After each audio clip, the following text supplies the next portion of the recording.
एक समय की बात है, एक हरे भरे मैदान में 4 गायें रहती थीं। ये गायें साधारण गायें नहीं थीं, बल्कि बहुत अच्छी दोस्त थीं। वे हमेशा साथ चरतीं, एक दूसरे का ध्यान रखतीं और जरूरत पड़ने पर एक दूसरे की मदद करतीं। उनकी दोस्ती और एकता ने उन्हें बहुत मजबूत बना दिया था और उन्हें किसी भी शिकारी से डर नहीं लगता था, चाहे वह कितना भी खतरनाक क्यों ना हो। वे जिस मैदान में रहती थीं, वह एक घने जंगल से घिरा हुआ था, जहां कई जंगली जानवर रहते थे। उनमें से एक था भयंकर बाघ, जिसे उसकी ताकत और चालाकी के लिए जाना जाता था। वह काफी समय से गायों को देख रहा था और उसने एक बात नोटिस की थी। जब भी गायें एक साथ रहती थीं, कोई भी जंगली जानवर, यहाँ तक कि वह खुद भी, उन पर हमला नहीं कर सकता था। लेकिन जब गायें अलग अलग हो जाती थीं, तो वे कमजोर पड़ जाती थीं और शिकार के लिए आसान हो जाती थीं।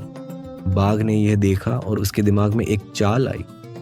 उसे पता था कि गायों की ताकत उनकी एकता में है, इसलिए उसने सोचा कि अगर वह उनके बीच फूट डाल दे तो वह उन्हें आसानी से शिकार बना सकता है। उसने गायों के बीच झगड़ा लगाना शुरू कर दिया। वह हर गाय के पास जाता और उसे कहता, क्या तुम जानती हो कि तुम्हारी दोस्त तुम्हारे खिलाफ साजिश कर रही है? वो तुमसे छिपकर कहीं और जाने की सोच रही है। गायें इन बातों से भ्रमित हो गईं और उनमें एक दूसरे के बारे में शक पैदा हो गया। वे आपस में लड़ने लगीं और धीरे धीरे उनकी दोस्ती टूटने लगी। एकता की जगह नफरत और संदेह ने ले ली। गायें अब अलग अलग चरने लगीं और उन्होंने एक दूसरे से मिलना बंद कर दिया। ये मौका बाघ को चाहिए था। अब गायें अकेली थीं और वे बिल्कुल कमजोर हो गईं। बाघ ने एक एक करके गायों पर हमला किया और उन्हें मार डाला। अगर वे सभी एक साथ रहती तो बाघ उनका कुछ भी नहीं बिगाड़ सकता था। हमें इस कहानी से यह सीख मिलती है, एकता में शक्ति है। अगर हम अलग हो जाएं, तो दुश्मन हमें आसानी से नुकसान पहुंचा सकता है।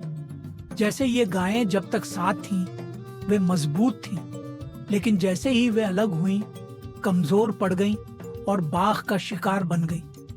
इसी तरह हमें भी हमेशा एकता के साथ रहना चाहिए, ताकि कोई हमें नुकसान न पहुंचा सके, चाहे वह कितना भी ताकतवर क्यों न हो। अगर आपको हमारी ये कहानी अच्छी लगी हो, तो हमारे चैनल को सब्सक्राइब करें और वीडियो को लाइक करें।